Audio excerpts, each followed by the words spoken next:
Welcome into the DNVR Rockies podcast presented by Strava Craft Coffee. Remember to use that promo code DNVR20 and you will get 20% off your entire purchase of that CBD infused, deliciously rich, and potentially life altering Strava Craft Coffee. It was for me. I am your host, Drew Creasman. I am the managing editor of DNVR Rockies. With me, as always, is our beat writer, Patrick Lyons, and we are here to discuss the fourth consecutive win, a series sweep technically over the Oakland A's. I'm always iffy about calling two gamers sweeps, but I suppose they technically are after a 5-1 victory behind another sterling performance from German Márquez. More promising stuff out of the bullpen. The defense continuing to look fantastic, and the offense just getting enough of the job done. In fact, doing a little bit more, especially late in this one. Patrick, what are your top line takeaways from this game and the way we've seen the Colorado Rockies play, particularly out on the road to start this season? I think in a lot of ways, the game on Wednesday was similar to that of Tuesday night's game. The score was obviously a lot closer for much later, but you had that combination of the starting pitching being exactly what it needs to be, the bats getting going when they needed to be, doing a lot of little things well, from the sacrifice fly of Garrett Hampson to Trevor Story's hustle in that ninth inning. There are just so many elements of both games, including obviously the bullpen doing what they needed to do. Maybe not in the most stress-free environment, but it was, again, a team playing a complete game, a manager and a coaching staff not doing too much, letting their guys kind of feel themselves out. And you have really a perfect situation for everything that's been happening so far. And you've got the Colorado Rockies winning their fourth game in 5 days, 5 game days. It took them 16 games to do that in 2019. Yeah, So they are yeah. well ahead of that pace that they set last year. And that's fantastic because in a sprint, those early leads are definitely going to pay off. Hashtag still on the table. 59-1. Hashtag still on the table. Let me give some statistics to back up the point that you're making right here, Patrick, about all the little things. After going over 5 on the day, though he had some decent ABs and he hit the ball hard at least in one at bat, David Dahl is now hitting 227 after kind of being the guy who was their offense in Texas. Trevor Story had a nice day, as we talked about, but he's there with a solid OPS now over 1,000. He's kind of been decent at the plate, but he's the only guy with the OPS up there. Charlie Blackmon with a 2-hit day brought his average up to 238, just the 558 OPS. No one here is raking. The guy with the best rate numbers is the guy who's played the least. That's Garrett Hampson, who with a 1-for-2 day is now got the batting average up to 333 and an 875 OPS. But again, like, no one's raking. Like, the Rockies have come out here 4-1, but it's not like, well, yeah, it's just because everybody's hitting and they're hot and they're in a groove and they're being carried by their superstar. Like, Nolan Arenado has 0 home runs and is currently hitting 222 with a 540 OPS, and your ball club is still 4-1. Absolutely right. The difference between this year and last, and even in years prior, I think a lot of it seems like it could just be entirely chalked up to just taking those pitches and being more patient, not trying to do too much.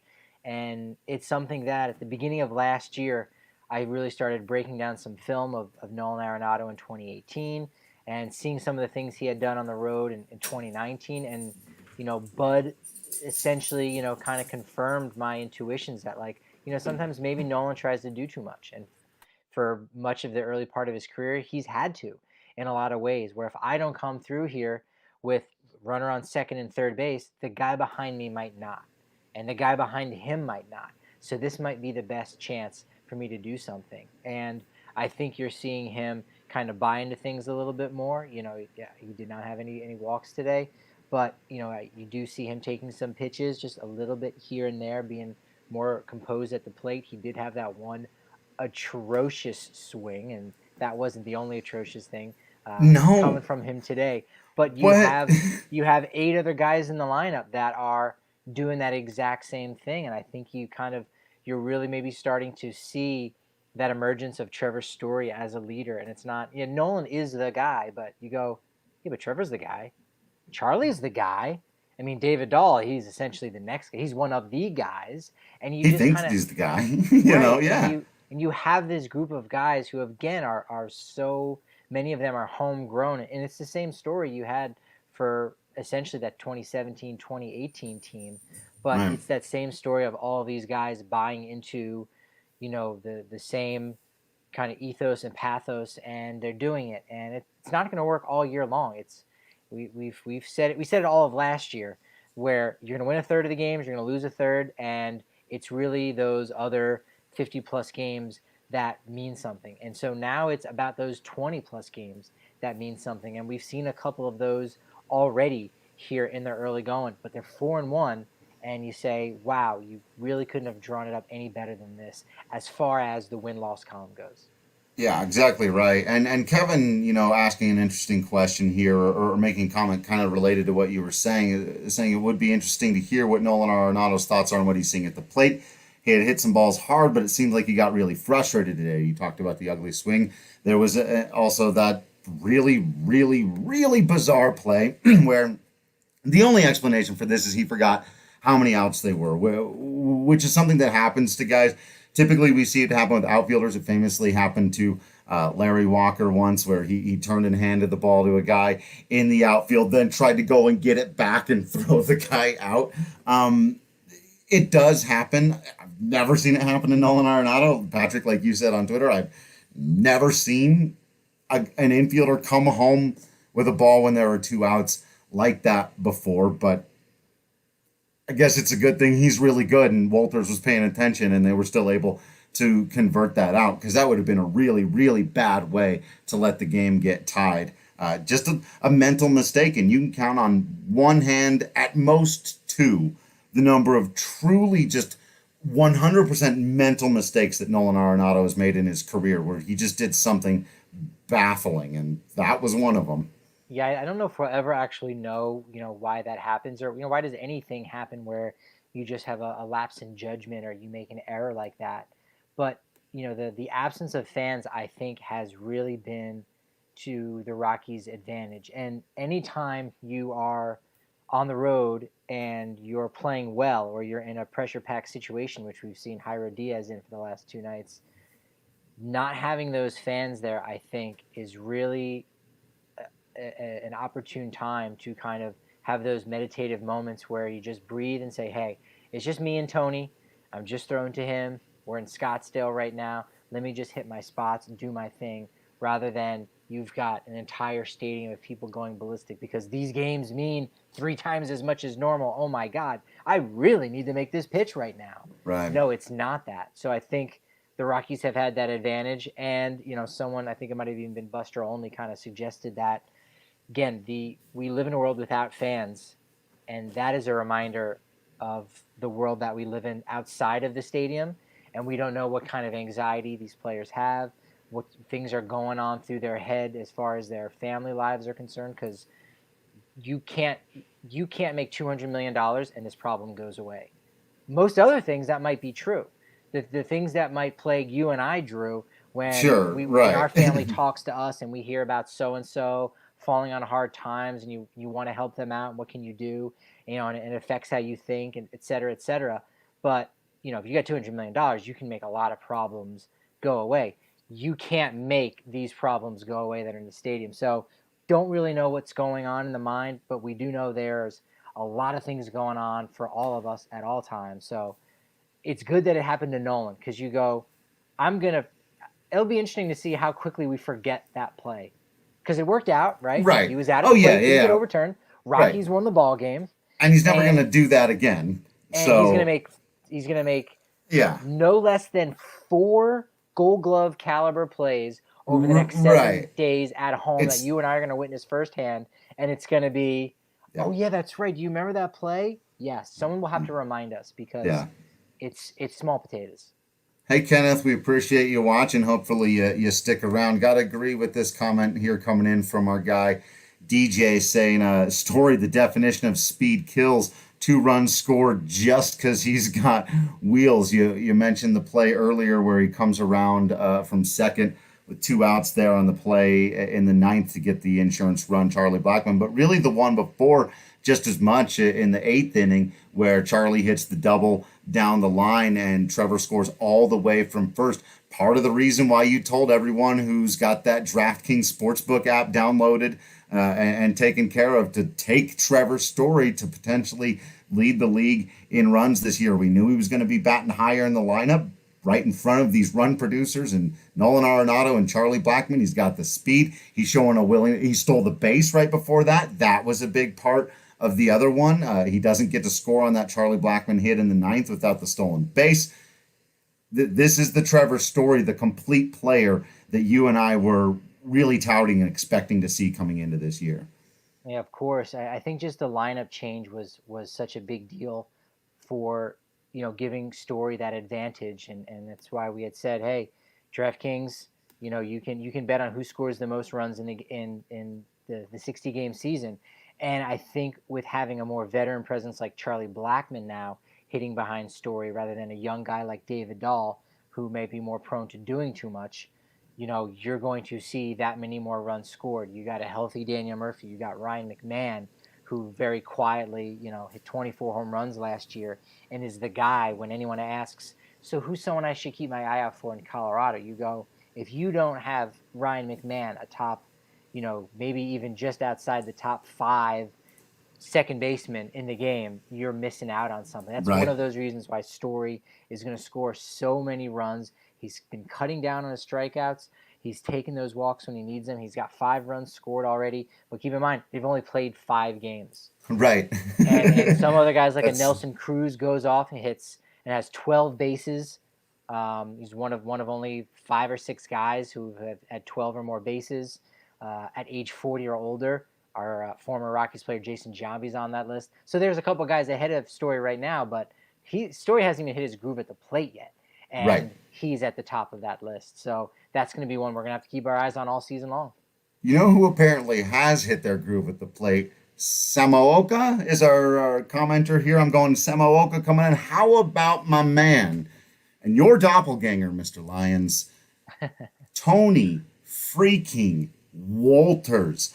I thought that ball was going to get out. He's just crushing it. Some really nice at-bats. And I'm glad he didn't say, just like the power or whatever. That's right. Nice at-bats, top to bottom. He had a line drive out that he made to second base that was louder than, his typical out from a year ago. But yeah, I thought he was going to have that grand slam. He had another barreled up or he hit, I think it was 98 mile an hour exit velo on that. And it was a hung pitch and a weird play that the Rockies only ended up getting 1 run and it turned into a single when it very easily could have been a bases clearing double or a couple more feet, and it is a grand slam. But this is, again, something we talked about a lot. We saw this coming in spring training just from talking to Walters last year and some of his hitting coaches and all the things they've been working on.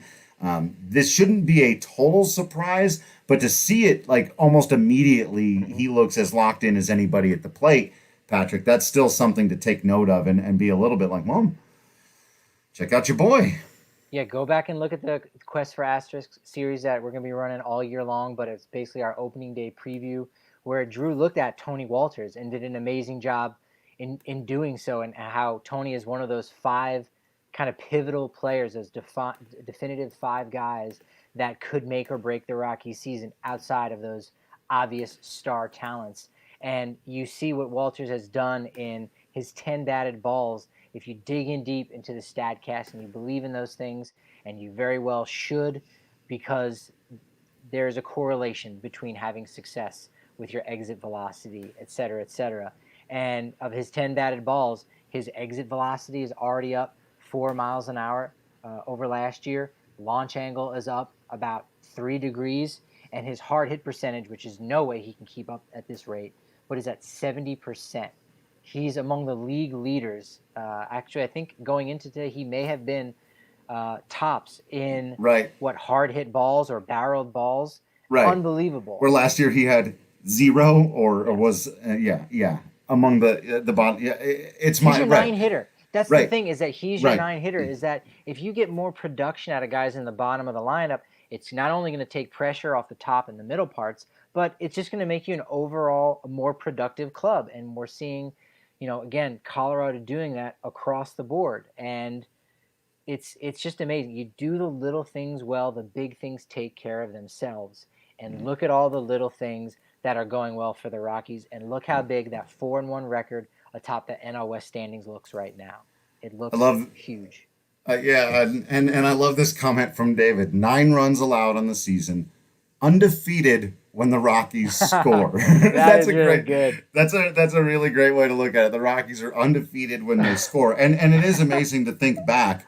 Like one of those balls gets in the gap when they had guys on in the seventh, eighth, or ninth there against the Rangers in the opener. And you're talking about an undefeated Colorado Rockies team pretty easily. It's not like the one game they lost was well, we'll take that one. We got killed today. Like, no, they very easily could be undefeated right now. It's pretty crazy to think about.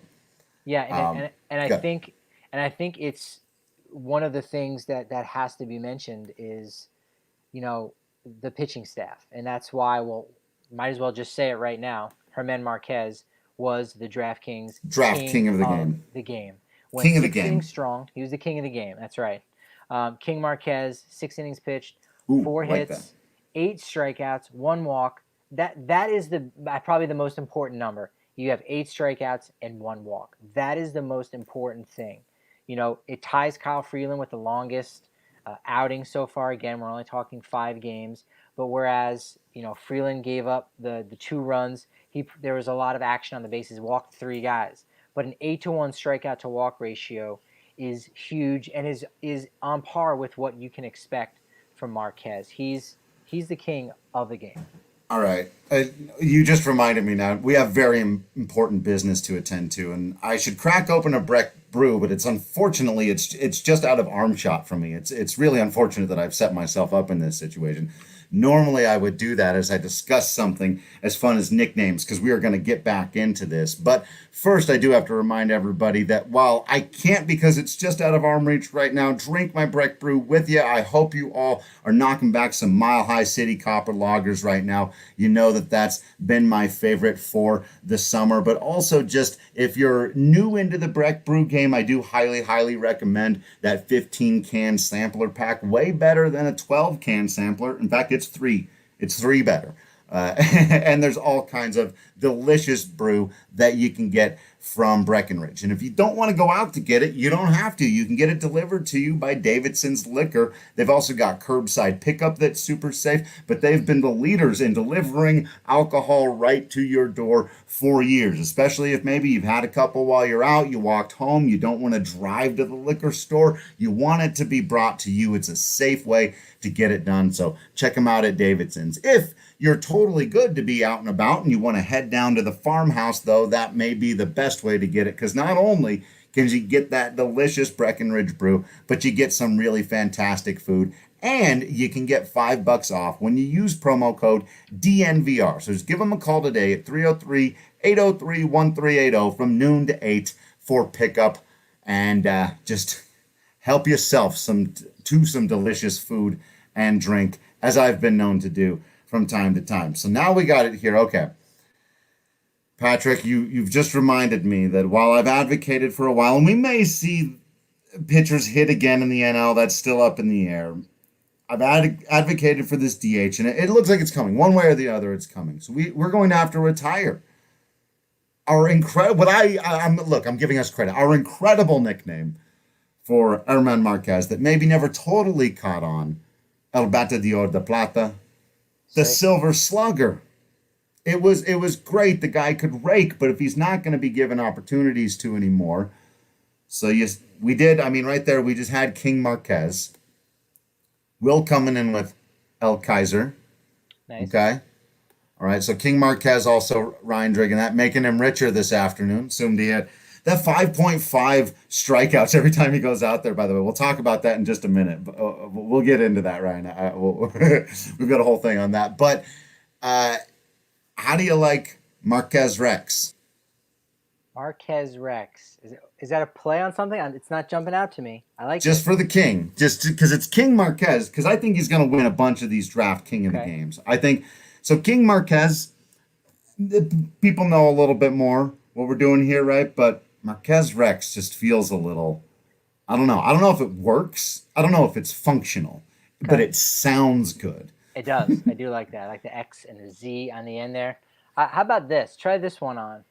In honor of Felix Hernandez, who is decided to Because he's step already away for king. this He's season. King Felix, He's right? King Felix, so you He's can't got. have You're King right. Marquez. That's It would be right. If easy, we're gonna, that's right. If we're gonna stand up on the Todd Father thing, we can't take someone else's nickname. and maybe you can pass it down. I mean, maybe, right? If he Ric signs off on Flair, it, yeah, that's Buddy right. Rogers kind of That's right. handed down Nature Boy Nate. to Ric Flair. Woo. That's for Josh Reddick out there and all the Astros fans listening along, Woo! the Joe Kelly haters. But let's keep on that because he was the Silver Slugger, El Bateador del Plata. As we all know, his Players Weekend jersey name on the back is Marquis. I think, and it looks sharp if you see it, he should go Marquis del Rey because in Spanish, Rey is king. So he's Marquis. King Marquis, but King Marquez in Spanish, but Marquis del Rey. Marquis Del That's Rey. All right, let us know in the comments which one of those you like. Kenneth is in on Lord Marquez. Okay. Very, very proper. I like that. Marquis Del Rey. Yeah, let us know what you like. Or Don Marquez. I kind of like that one, but that might I be a do little. like that. Don Herman. Don Don Herman. Herman. That's not The Don bad. Herman Marquez. Don Herman's Ooh, not bad. that's not bad at all. Mile High's going king. You got to get sign off. I'm telling you, you've got to get sign off permission from King Felix on that. If I'm gonna make a stink about the Todd Father thing, and I am, then we've got to be fair about that across the board. I do want to get back into this Rockies game since I saw the comment come up here, and it gives me a second to step away and recapture because all of that nickname talk just gets me so excited. Dan coming in, of course. The other bit of news today, Patrick, 8-game suspension announced for Joe Kelly. We hadn't even had an opportunity yet to talk about the incident, although you did go viral with something that you sent out that really made the rounds out there on Twitter, which I thought was hilarious, and apparently so did a lot of other people. But of course, Joe Kelly, relief pitcher for the Dodgers, letting one go behind the head of Alex Bregman. We all know the story there with the Astros more or less caught cheating and getting very little in terms. We knew this was coming. Players had basically told us, well, if the league's not going to do anything, and this is what people are saying. This is the consensus I've seen. The league was tougher on Kelly than the Astros. This is going to be crazy, and this is almost the point for him to come out and say, look, if he serves a single game of this suspension, he'll have been punished more than any Astros player was for engaging in a wide-reaching cheating scandal. It's tough to stomach this one, even though in a vacuum, I do hold the position. Don't throw at people's heads. Yeah, It was way behind him. I don't know, man. I don't know. What do you think? yeah. Well, yeah, there's a lot to unpack with it, because ultimately what he did was he threw ball four, right? He threw a wild pitch and he struck out a batter and maybe talked a little bit of trash and made some great faces. We do Oh, know the that. face. Oh, those are great.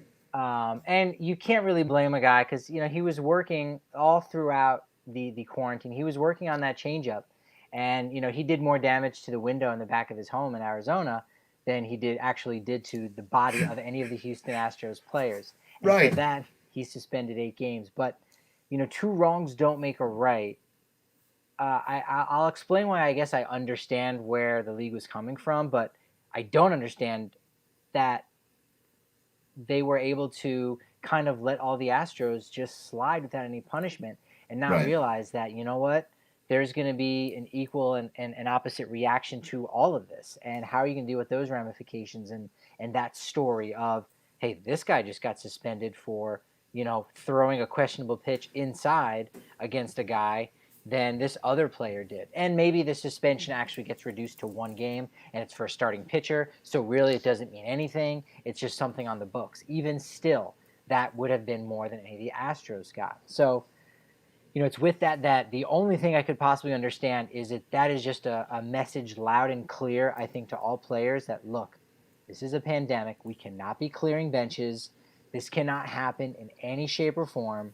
So therefore, if that does happen, you're going to miss a lot of games. And by the 2.7 factor standards, if you're using that, that's about 20 games that he's now missing of what it would have been a regular season. So that's going to be a lot. That's almost a month of games when one of your premier relievers is gone for that. I'm sure he'll be able to get that reduced a little bit, but right, it it reminds baseball fans of what the Astros did, and it reminds everybody on the outside of baseball, like, hey, there are all these guys, and there was this team that just had 50% of them test positive for COVID, and now these two teams are commingling together because someone said a dirty word towards another player's face. It's kind of the reminder of those two worst things that we don't really want to hear about either as baseball fans, or be reminded of, I should say, and what's going on in the world. And man, hey, that's 2020. Yeah. No, I think that was really well said. And obviously, from a Rockies perspective, it works out well for them if he Oh has yeah. to serve all of that suspension, because the Dodgers continue to not have several of their best players here in the early going. And as long as that continues to be the case, but it is kind of amazing to me to see like Rockies fans, like a 90% consensus with Joe Kelly here. Yeah, I've there's never seen this many Rockies fans come out in defense of a Dodger ever in my life. I mean, the enemy of my enemy would actually put you on the side of the Astros here, but I think the bigger picture of the game of baseball is more important than wins and losses, because we love the Yeah, game of baseball. Like, if something were to happen and Colorado decided, you know what, we're going to end up moving our franchise to Vancouver, yes, heartbroken, no two ways about it. But we're still going to be watching baseball. We're still going to be fans of it, and we're still going to apply for Canadian citizenship. Like, these are all things that are obviously going to happen one after another.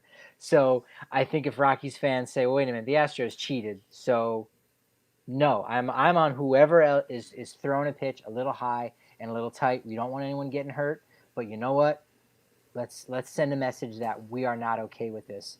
Rockies fans can support that even if they're wearing Dodger blue. yeah, and hit him in the butt.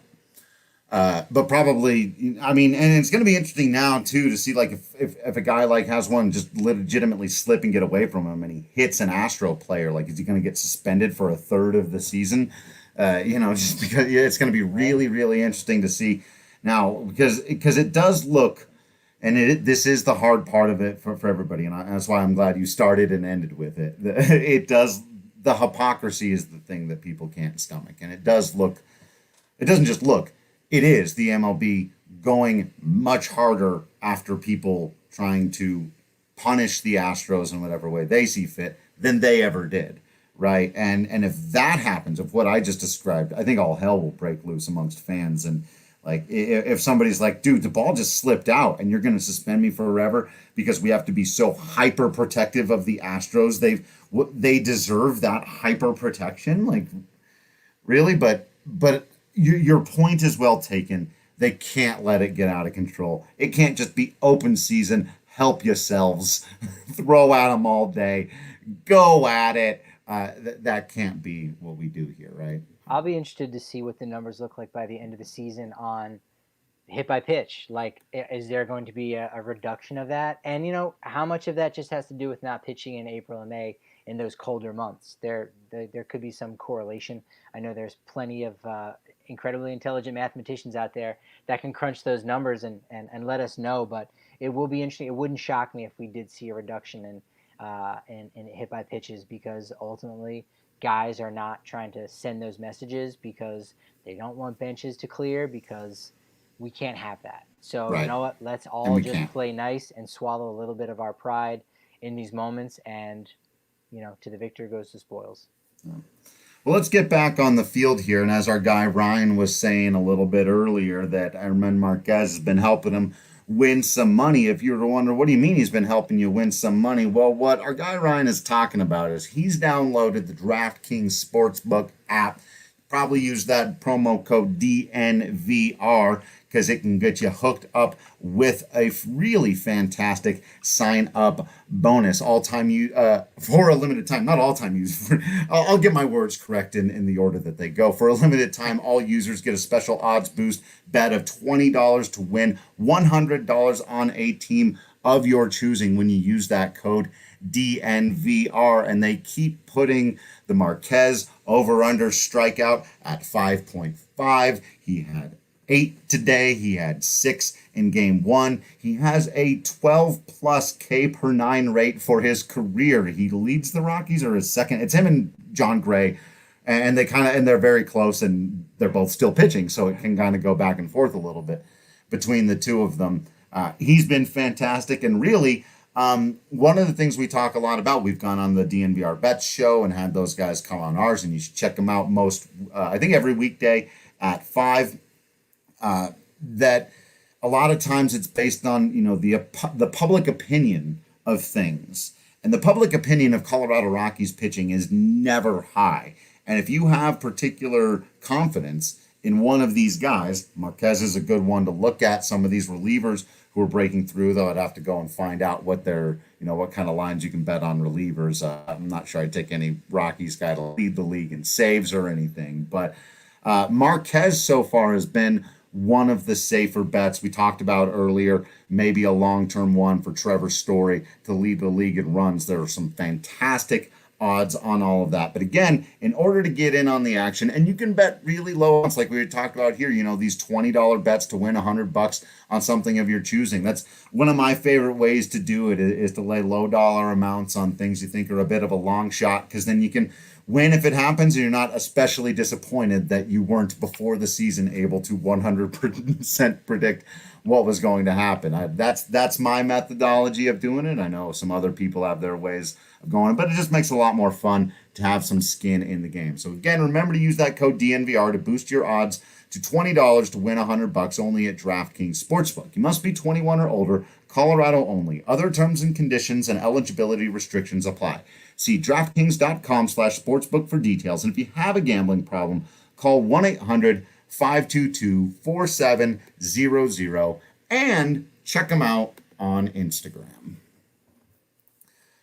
So Patrick, along with Márquez being a pretty good bet so far this year, this Rockies bullpen sure is starting to look fantastic. We saw some more good stuff out of Carlos Estevez, though he did get into a little bit of trouble and he had to throw 22 pitches. I don't know how his arm is still attached to his body. He's pitched in 4 of the Rockies' 5 games so far this year, but he's still sitting there with an ERA of 0.00.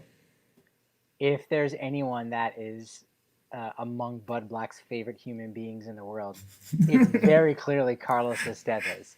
Right. 4 out of 5 games, like that's just mind blowing. And again, we're in the middle part of the season, and guys are revved up, ready to go. Sure, they had an off day on Monday, they had an off day on Thursday, but you very clearly see who Bud Black just trusts most. And you even see Yensei Almonte getting that spot in the 9th, which I thought was very interesting, again, with Thursday being an off day, because you could have very easily gone to Wade Davis there. But, Estevez is looking great, and he's a guy that you don't really sweat it too much if and when he gets into a jam. There was a comment even that we just had about Jairo Diaz, and kind of, again, one of those moments about, oh, man, he's bending, but he just doesn't break. In fact, I think it was when... coming from the excellently named Drew. Yeah. Any concerns, or are you feeling more confident because he's been able to work out of it, he wants to know? I knew there was a good one out there somewhere. Thanks, Drew Allen. There had to be at least one. So McIntyre? He walks a batter, and so he has runners on first and second, and immediately I go, oh, wow, here's where it's going to get tight. And as soon as the runner touches second base, Jairo Diaz blows this gigantic green bubble. He's just calm, cool, and collected. And I go, wow. All right, I think he'll probably be okay. And even if he does give up a run, they're all right. No, doesn't give up anything. And the Rockies bullpen has a 1.08 ERA. Listen to that. Unreal. for at Unreal. least a 2-game stretch. No, 5-game stretch, right? For 2 games, this is an all-time great bullpen, a 1.08 ERA. Over the course of 2 days, no, 5. Okay? Yeah. So that's against American League teams who knew well ahead of time that the DH was available to them. So they set their teams up accordingly. Yeah. So they've outpitched the rotation. It is at a 2.31 ERA. So And these are two teams that I'm sure if you looked across all of the national articles and podcasts and everything was done and you were able to coalesce all of that, you would see the Rangers and A's expected to do better than the Rockies this year. Maybe not the Rangers, though there's some hype around them because they made offseason moves. We've talked about this, and you can get a little hype there. But the A's won 96 games last year, 94? They won 97 the last 2. Matt Chapman is just a Nolan Arenado wannabe, and that's a compliment. It is. Mm-hmm. It is. Matt Olson, and we saw it right there. I think it was in that 8th inning where Matt Olson came up with 2 guys on base. Yeah. And Friday night, opening day, that was the first game that we had with the ghost runner on second base. And what did he do? He had a walk-off grand slam in the 10th. Now, in the 8th against Jairo Diaz, nada. That slider is... He's a great ball player. And again, Oakland has a good lineup. Mark Canha, who, I wasn't sure if the AT&T Sportsnet broadcast was going to catch it, but they did. Because they got Doug Marino behind the scenes, who's absolutely fantastic with statistics. But Mark Canha was a guy that the Rockies took in the Rule 5 draft, and immediately, about 35 seconds later, turned around and traded him to Oakland because that was the whole purpose of it. So he was a Colorado Rockies player, I guess you could say, for maybe about 2 minutes. So they have a sneaky good lineup, Marcus Semien. So, to hold this team to 4 runs over those 2 days is probably a little bit more impressive because I think the A's lineup, it will score more runs than the Rangers lineup. But overall, my God, this 9 earned runs in 5 games, it's the least amount of runs any team across baseball has scored this season. And it's your Colorado Rockies. And they've only had to use their de facto closer twice. One time was a little shaky. The other time he looked great. And they don't have their actual closer yet, or at least their best reliever expected coming into this season. So just a lot of great signs out there. Like I said, and I like not only what we saw out of Yency Almonte, having a nice, clean, crisp 3 up, 3 down, 10-pitch, 9th inning to close things out and continue to look like he's feeling more comfortable at this level. But I like Bud Black going to him in that spot to give him that opportunity to continue to gain confidence.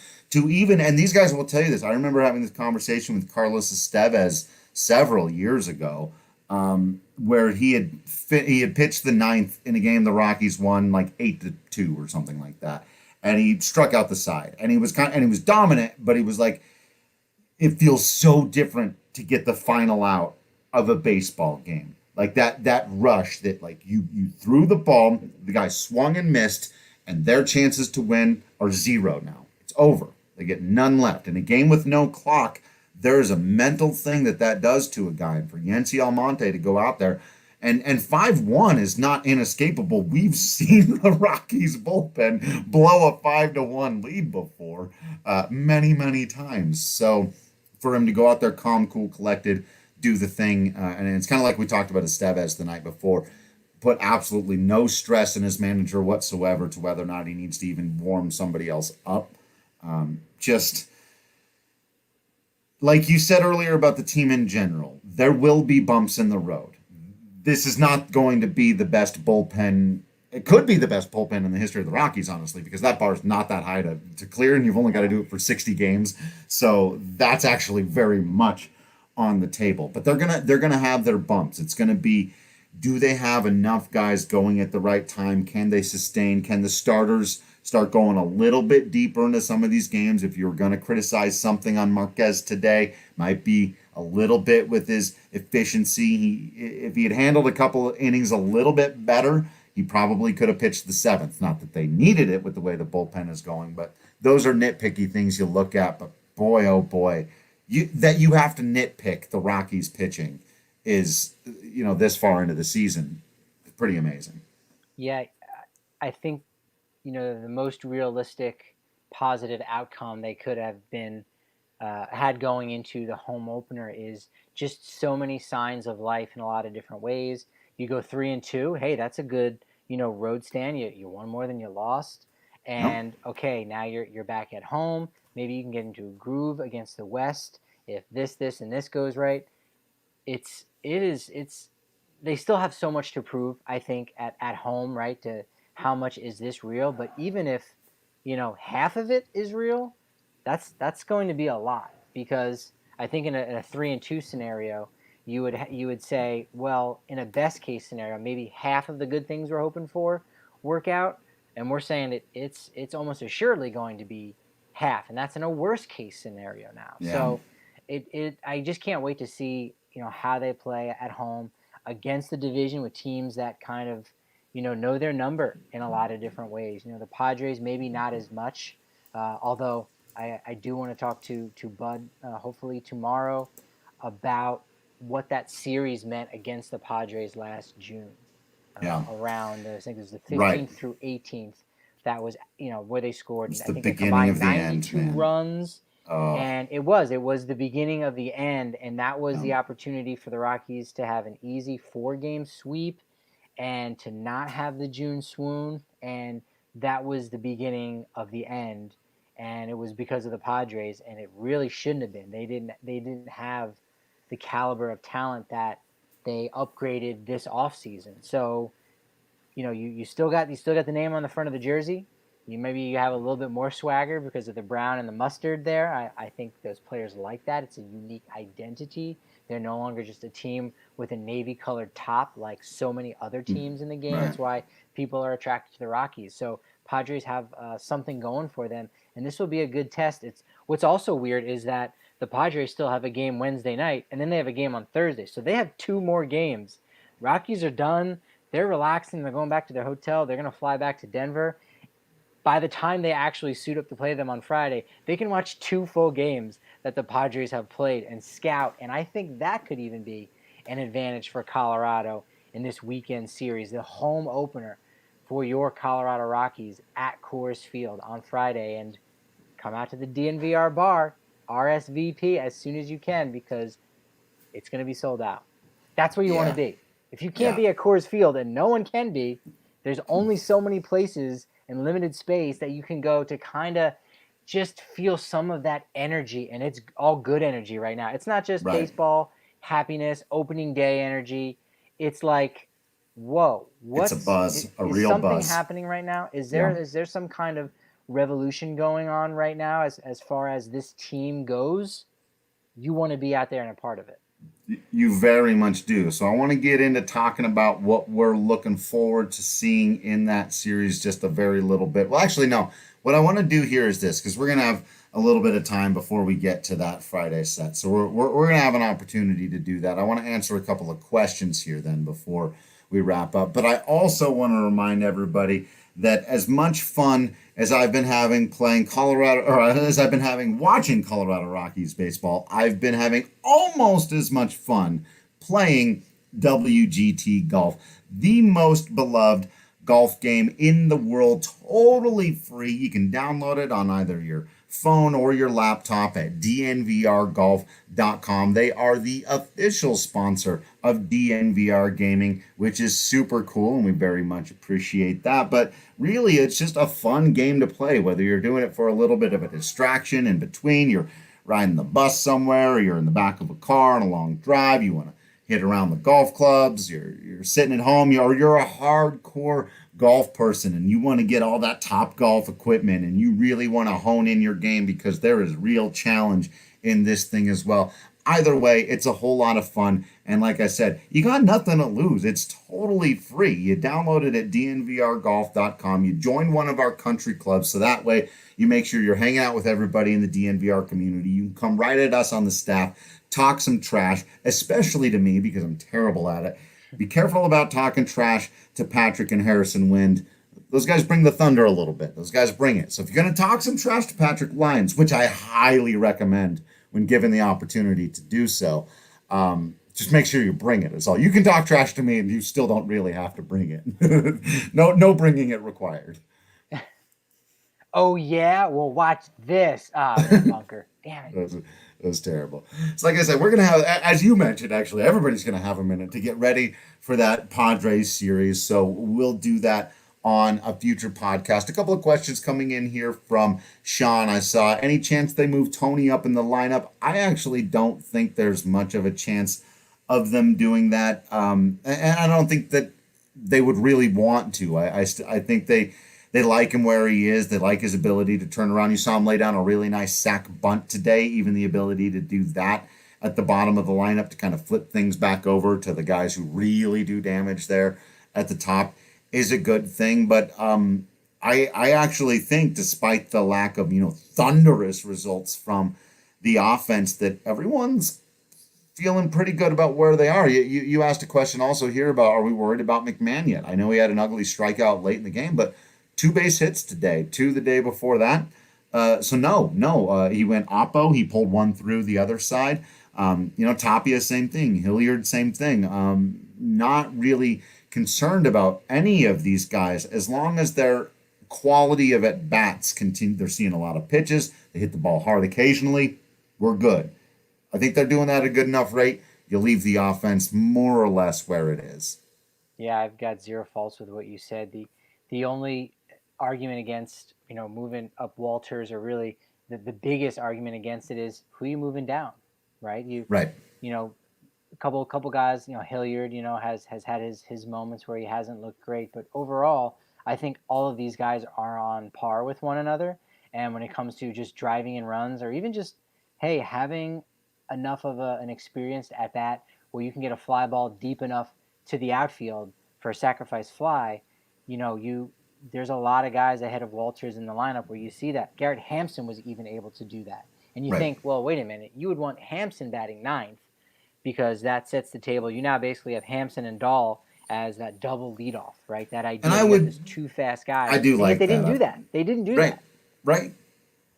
And it didn't cost them in any material way. There was no way you could look out and be like, well, and again, it's something I would look at. And if Tony continues to hit better, and if he does start getting into a couple and they're clearing the wall, you keep your mind open to everything. But for now, he's comfortable where he is. Don't move him either. That's another thing I think sometimes we forget about guys that, like, he's hitting well. Let's put him in a spot where him hitting well will do better for the team. It's like, but part of why he's hitting well may be the spot he's in. So that was a conversation a long time with Charlie Blackmon. And obviously he's been able to move into the middle part of the lineup. But that was always contingent upon what we've seen now, which we haven't seen before, which is David Dahl setting the tone as a leadoff hitter, really doing that job, seeing pitches, making contact, not striking out on 3 or swinging at the first one and rolling it over.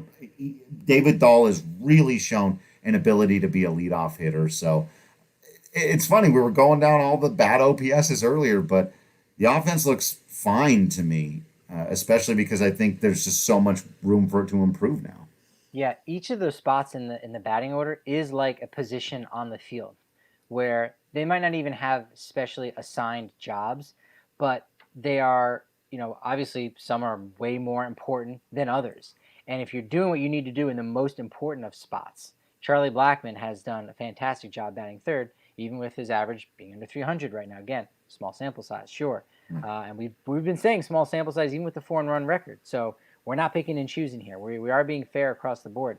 Right. But each of the spots in the lineup, they have a job and a position. And there's nothing wrong with being the 8th or 9th hitter and being successful in that spot. Sure, maybe it means you're ready to be moved up. But if the guy batting 6th is doing the job of a quality, 6th hitter, then that's great. That's one of the things why those teams in New York in the late 90s were so beloved. Sure, winning 4 World Series in 5 years is going to do that. That'll do it. but each and every one of those guys were beloved for what they did. Scott Brocious was, sure, he was a World Series MVP, but he batted 7th in the lineup. And then as soon as he became a free agent, he made some good money elsewhere. And a team's like, yeah, we could have this guy batting 5th. And it's like, wait a minute. He was the prototypical 7 guy in that lineup with great hitters above him, competent hitters behind him, and just everyone around him being successful. That made him that much more successful. So Right. it's a good problem that Walters is looking good in batting ninth, but it's also one that, can't really solve itself if everyone above him is doing their job and doing Right. what they need to do. Because you know what? That's how you would draw it up. You want your 9 hitter to be successful, and I think Tony is a good hit for that. Maybe he does move up to 8th, and you do have a double leadoff situation with a Hampson, or maybe if Tapia goes down there, that does mean less at bats for him. But maybe he gets into a better mindset and say, look, you are the leadoff hitter for David Dahl, so take those pitches, don't be chasing, draw the walks if you need to, have that kind of mindset as the double leadoff, and maybe you have success in that. So it's, I again, could these are all see good either of those two situations. players. That's right. Those are the two guys I could see doing it, and I really like that. But as you said, like right now, there's one guy the Rockies could have step up to the plate that I feel like I'm going to be surprised if he gets a big hit, and it is Chris Owings, who when they signed him, I went, this guy doesn't hit. He's never hit. Look at his offensive profile. He's got a career batting average like 180 and a grand total of 6 career home runs. That's not what he's on the team to do. And we talked about it before, though. It is absolutely amazing when you put the veteran guy who runs well and plays a bunch of defense on your team and you switch him in defensively late in the game. More often than not, it's like, oh, it was nice to have him. It felt good. He didn't do anything. He made another stellar play out there today. And that's all he's there to do, folks. The at-bats are going to be ugly. I'm not here to tell you that I believe in Chris Owings' bat. You've never heard me say it. Michaela kind of gave me a hard time for it the other day. The other day, it was weeks ago at this point. But still, that's what he's on the team to do. And right now, it's just, like you said, everyone's doing their jobs. Chris Owings playing defense, Hampson and Story using their speed and defense capabilities along with their bats. Nolan showing some leadership by getting a nice sac fly when he needs to, by not freaking out totally when he made a dumb play, and then coming out and continuing to there was a double play he made right after that, which of course you just expect him. He had a nice diving one today. These are the things that need to happen. Márquez doing what Márquez does. But the bullpen, I think, is the story of the season so far. It was the one thing I expected them to play good defense. I've believed in these starters, and I've believed in this team in general, and that I think they would hit enough if they got back to this formula of pitching and defense first. This bullpen, Patrick, Almonte and Bard and dudes coming out and shoving was not what I was expecting, and so as long as they can hold that up, this team's going to stay competitive. It's so interesting, the perspective that we have at the beginning of this year with them starting on the road, because every team is able to find a couple, veteran guys, or just they sign 2 or 3 to non-roster deals, and one of them comes out and you go, shoot, we didn't expect to get 70 innings out of this guy, and he was one of our most valuable players.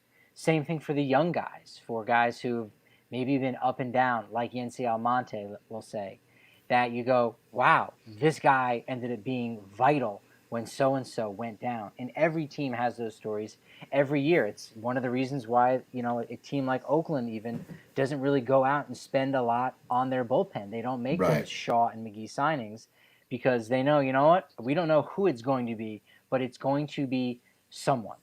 And when you get that, when you get those guys on your team and you're starting out in the cold of April and you're not able to get your momentum, all those guys that had that kind of flash and maybe had that buzz, they lose some of that luster and they lose, some of that flash. And, besides fans losing belief in them, they maybe lose some belief in themselves because they go, man, I've got it for moments, but I just don't have it for this marathon. I don't have it for this slog. I'll be happy when I do, but when I don't, that's all right. It's like being on the golf course. You get in that tee box and you go, this is that one. And if it is that one, man, I'm going to be set up good, and I might even be able to get a birdie here or par at worst. And odds are you don't, and you go, well, this is why I'm not one of the best. Yeah, this is why I'm not a pro or anything like that. So The Rockies now, by starting on the road and starting in this warmer season, those guys, those veteran guys, like your Daniel Bard right there, Tyler Kinley, and the young guys with your Yency Almontes, they are able to kind of live up to that expectation you have where, yeah, there's going to be some guys that come out of nowhere that really contribute. And right now, everybody is really contributing and it's coming together. And as you said about Owings, hey, that's his job. That's all he needs to do. And he understands that. That's a lot easier to do when you're a veteran guy and you go, yeah, I'd love to play more, but I'm not going to turn my nose up if McMahon goes and makes an error in that first inning. No, because I know what my job is. I know my place, and that's fine. The relievers are feeling like that too, especially when you're winning. But if you've got too many of those young guys on a roster and they start playing well and they're hitting 8th or 9th in the lineup, they get a couple knocks here and there, they make a couple nice plays, you go, they're thinking, Skip, maybe I should be batting higher. And they don't say it, but it festers within them. And, and it's not to say there aren't those guys in this clubhouse. I couldn't pick one out, I don't think from this group. So I don't necessarily know there is, but there's a general sense that happens throughout. Maybe the Rockies don't really have that right now, and that's why they're 4-1, because everybody knows their role. They're okay with it, and if they're not, they know, I don't want to mess up the momentum this team's got right now. We've got some really good chemistry. It's only been 5 games, but it's the only 5 games we've been playing. We've got an 800 winning percentage, and it feels great. So you know what? Yeah. I'm happy for my place, because my place is one on a winning ball club. There you go. Always happy when you're winning. Well, as we said, the Colorado Rockies will get their home season started on Friday. We will have at least one more podcast between now and then for you. We'll see if we can sneak in a little hit for the cycle, so let us know if you want to play that. We'll see if we can get that done. At the very least, we'll have the opportunity to run through the pitching matchups, the divisional opponent. If every game counts for 2.7, then every divisional game counts for, carry the 1,000% of what it used to count for, I think is roughly about what it is. So make sure that you're sticking with us through all of that. Thanks for everyone for hanging out. Kenneth, I saw you come in with a late question and you're new, so I just want to let you know that you will have plenty of opportunities to hear me talk about my now 7-year-long love affair with Raimel Tapia. We'll get to that at some point, I promise you. I'm probably the biggest believer in him out there. So we hope that you and everyone else will continue to join us, that you subscribe to the YouTube channel so you make sure that you don't miss every time we go live, which is after every single game, at least so far. And if there isn't a game, oftentimes we'll go at 3 o'clock in the afternoon if we can make that work out for you Monday through Friday. But again, make sure that you are subscribed to the YouTube, the Twitter, and the Facebook for all of that stuff so you don't miss out on it. You subscribed to the DNVR.com. Sheldon, another newcomer, just started listening 3 days ago. Fantastic. We really appreciate it.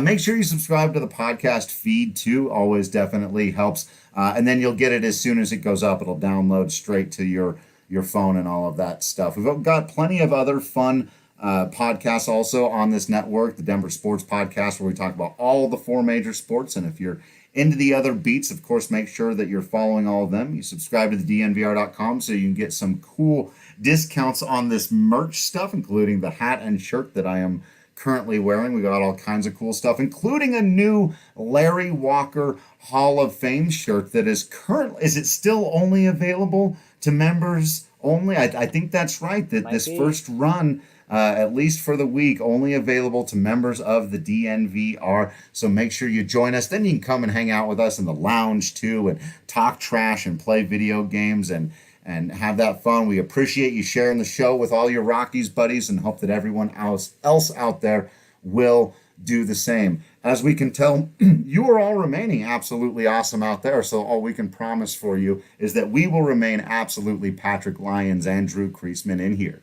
And until next time, we will see you at the ballpark.